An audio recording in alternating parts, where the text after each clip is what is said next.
হচ্ছে। সবার সাথে কাজ করতে ভালো লাগে। ভালো, সবাই ভালো। তবে একটু বুবলির সাথে একটু বেশি ভালো মনে হয়।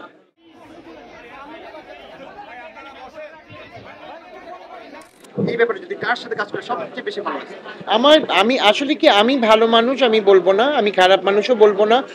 আমি যদি সবার সাথে ভালো থাকি, সবাই আমার সাথে কাজ করবে। আমিও সেরকমভাবেই কাজ করছি, সবার সাথে আন্তরিকভাবে কাজ করছি, সবার সাথে ভালো মন মানসিকতা রেখে কাজ করছি বলেই কিন্তু আজকে সবার সাথে কাজ হচ্ছে।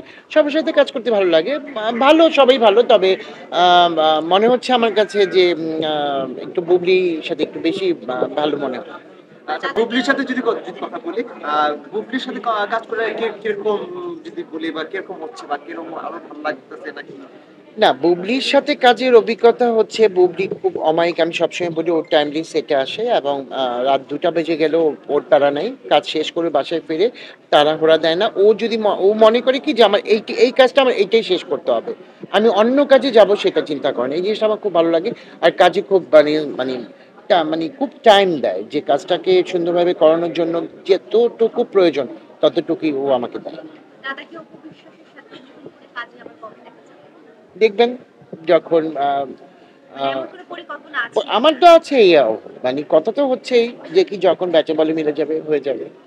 এছাড়া নতুন কোনো মুভির সাথে দাদার কাজ করা আমার কথা হচ্ছে আমি জানি না আমাদের মানে এই মুহূর্তে আমেরিকা থাকার কথা ছিল আমি যেতে পারিনি যেহেতু কাজের শিডিউলগুলো দেওয়া আছে এর জন্য যাওয়া হয়নি তবে দেখি যেটাই হয় আমি তো ফেসবুকে দিয়েই দিই আমি তো আর লুকিয়ে রাখি না সবকিছু আজান দিয়ে দিই যে আমি এই কাজ করছি সেই কাজ করছি।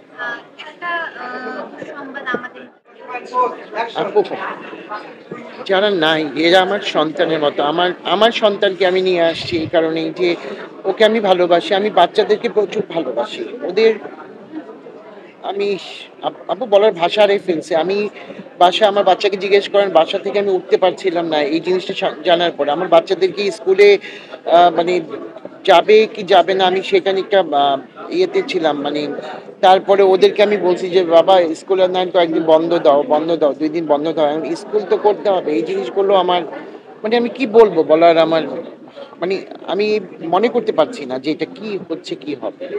এরকম ট্র্যাজেডির সময় যে পানির প্রয়োজন ছিল বা যে পরিবহনের ব্যাপারগুলো খুব দ্বিগুণ ভাড়া চতুর্গুণ ভাড়াও কিন্তু আদায় করেছে।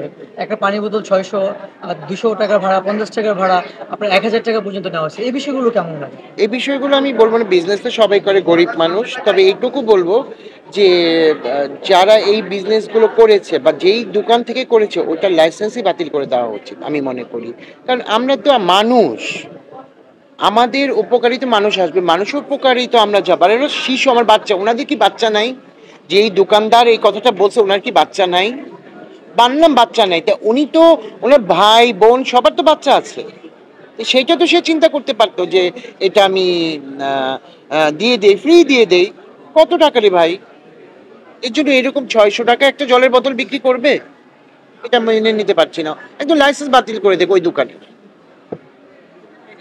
থ্যাংক ইউ সব